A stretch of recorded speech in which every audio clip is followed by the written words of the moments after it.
Disturbance వచ్చింది, ఖచ్చితంగా పోయిద్దని నాకు తెలుసు. ఇంటర్వ్యూ అని చెప్పిన 5:30కి 300 మంది వచ్చారు. ఈ వీడియో చెప్తున్నా, ఖచ్చితంగా ఫ్రెషర్స్కి అయితే బాగా ఉపయోగపడుద్ది. ఎలా చేయరు అనే విషయం వాడికి తెలియదు. అబ్బా ఏముందరు ఆఫరు, ఖచ్చితంగా జాబ్ కొట్టేస్తాం మేము దీంట్లోకి వెళ్తే అన్నట్టు చెప్తారు. బయట ఉండటానికి లేదు, లోపలికి వెళ్ళటానికి లేదు. మళ్ళీ 150 పెట్టుకుని ఇంటికి వచ్చేసాడు.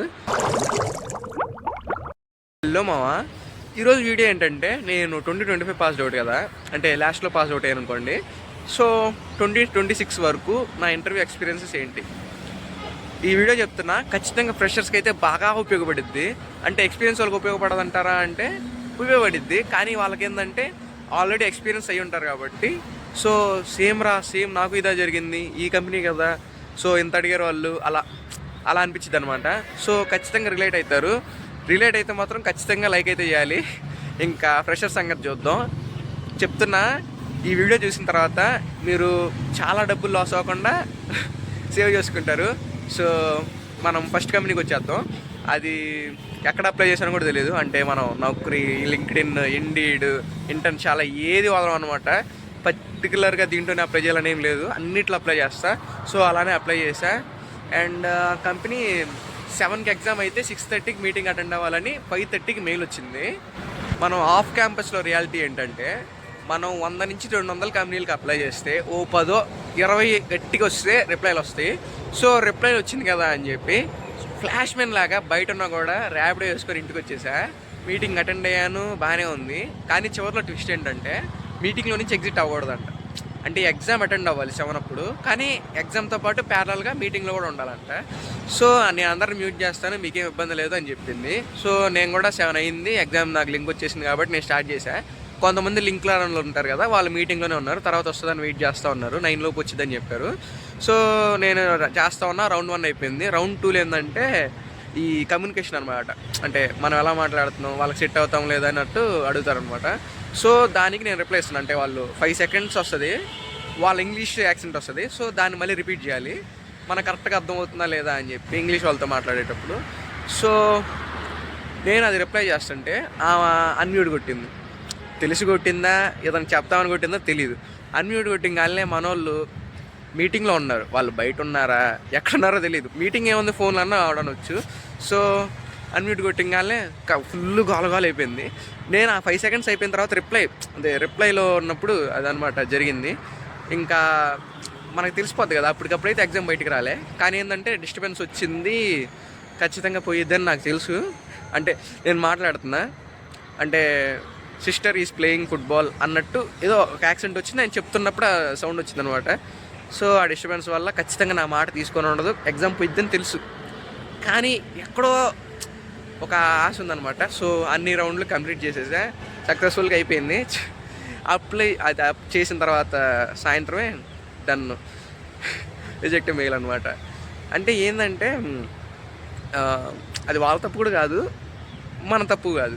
అంటే నేను స్పీకర్ మూవ్ చేసుకుంటావా అంటే వాళ్ళు మీటింగ్ ఎందుకు ఆన్లో ఉండమన్నారో తెలియదు, ఏమన్నా మధ్యలో ఇన్స్ట్రక్షన్ ఇస్తారో తెలియదు. అయిపోయిన తర్వాత ఎగ్జిట్ అవ్వమని ఏం చెప్పలే. సో మీటింగ్ వాళ్ళు పొమ్మనేదాకా దాని మీటింగ్లో ఉండాల్సిందే. సో ఇలా బొక్కబడింది అనమాట. కొన్ని కంపెనీస్కి ఇలా జరిగింది. ఇంకో కంపెనీ ఏంటంటే, ఇది కూడా నేను ఎక్కడ అప్లై చేసానో తెలియదు. ఈ విషయం ఏం జరిగిందంటే, నాకు జావా క్లాస్ ఉంది 5:30 అప్పుడు. కానీ వాళ్ళు ఏం చేశారంటే 5:30కి ఇంటర్వ్యూ ఉండిద్ది డైరెక్ట్ అని అన్నారు. కరెక్ట్గా వినండి, ఇంటర్వ్యూ ఉండిద్ది అన్నారు. సో నేను కూడా గూగుల్ మీట్స్ అనమాట పెట్టేది, ఇంతకుముందు జూమ్ మీటింగ్లో పెట్టేవాడు. గూగుల్ మీట్స్లో అటెండ్ అయిపోతే ఏమైందంటే 5:30కి అయితే నేను 5:20, 5:15 ఆ టైంకి అటెండ్ అయితే 20 మెంబర్స్ ఉన్నారు. మామూలుగా ఇంటర్వ్యూ అలా జరుగుతుంది, 1-1 జరుగుతుంది, లేకపోతే 1-2 అలా. అంటే వాళ్ళిద్దరు ఉంటారు, మనం ఒకరు ఉంటాం అంతే. కానీ అక్కడ 20 మంది ఉన్నారు. సో నేను వెయిట్ చేస్తూ ఉన్నా. చివరికి నాకు కరెక్ట్గా వాడు ఇంటర్వ్యూ అని చెప్పిన 5:30కి 300 మంది వచ్చారు. 300 మంది ఏందబ్బా వీడు ఇంటర్వ్యూ అంటాడు, 300 మంది ఉన్నారు మీటింగ్లో అనుకున్నా. కానీ సరే ఏదన్నా ఉంటుందేమో, నెక్స్ట్ ఒక్కొక్కటి సపరేట్గా గూగుల్ మీట్ లింక్ ఏమైనా ఇస్తాడేమో, లేకపోతే రేపు ఏమైనా పెడతాడేమో షెడ్యూల్, అలా ఈరోజు ఏమైనా చెప్తాడేమో అన్నట్టు వెయిట్ చేస్తూ ఉన్నా.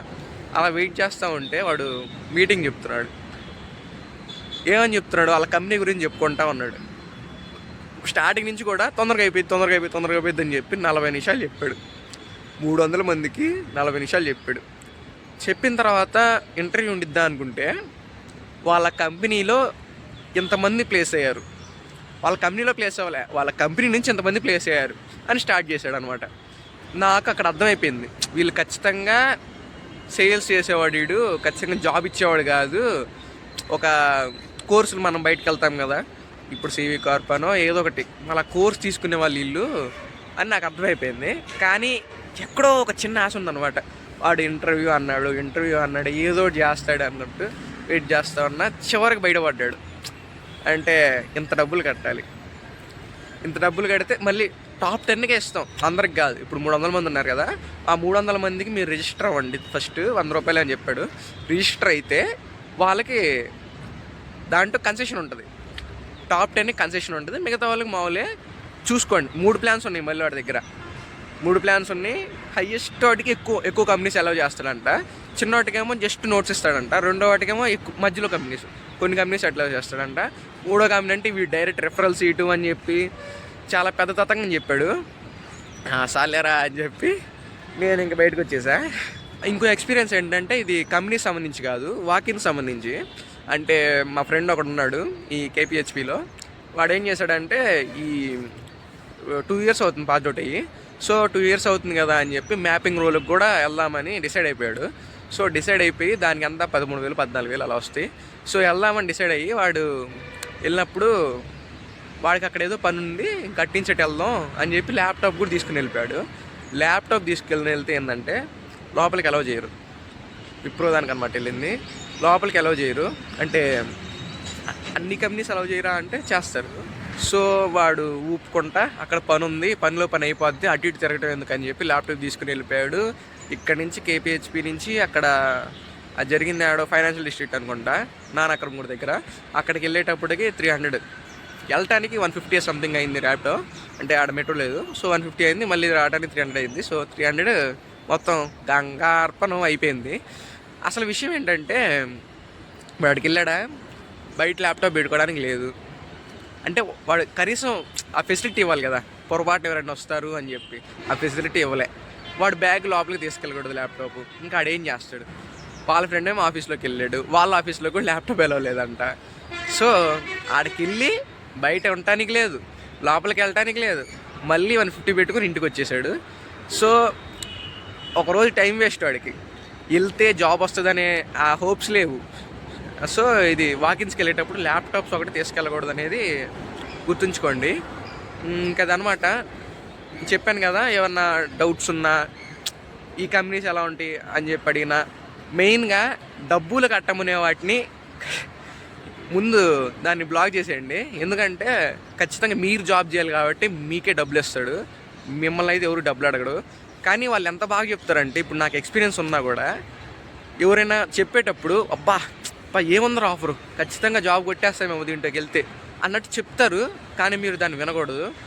సో వెయిట్ చేయండి, డబ్బులు అయితే కట్టకండి, ఖచ్చితంగా లాస్ అవుతారు డబ్బులు కడితే మాత్రం. సో చూసుకోండి దీన్ని మాత్రం. ఇంకా అదనమాట ఈరోజుకి. ఇంకా మన యూట్యూబ్ షార్ట్స్లో అండ్ ఇన్స్టాగ్రామ్ రీల్స్లో టైం వాడుకుందాం అని ఒక సిరీస్ ఉందన్నమాట. సో దాంట్లో ఏం చేస్తానంటే పొద్దున్నే లేచి వాకింగ్కి వస్తా, మళ్ళీ ఆ 2 గంటల సేపు చదువుకొని అలా టైంని అయితే వాడుకుంటున్నా. సో దాన్ని కూడా ఫాలో అవ్వండి, మీరు కూడా మోటివేట్ అవుతారు. మీరు కామెంట్ చేస్తే నేను మోటివేట్ అవుతాను. ఇంకేం చేస్తారు, కామెంట్ చేయి థ్యాంక్స్ అన్న అని చెప్పి. ఫ్రెషర్స్ అయితే, సీనియర్స్ అయితే, నాలాగా ఎక్స్పీరియన్స్ ఉన్న వాళ్ళైతే లైక్ కొట్టండి, లైక్ సింబల్ కూడా కామెంట్ చేయండి. ఓకే మరి నెక్స్ట్ వీడియోతో మళ్ళీ ముందుకు వస్తా. బాయ్.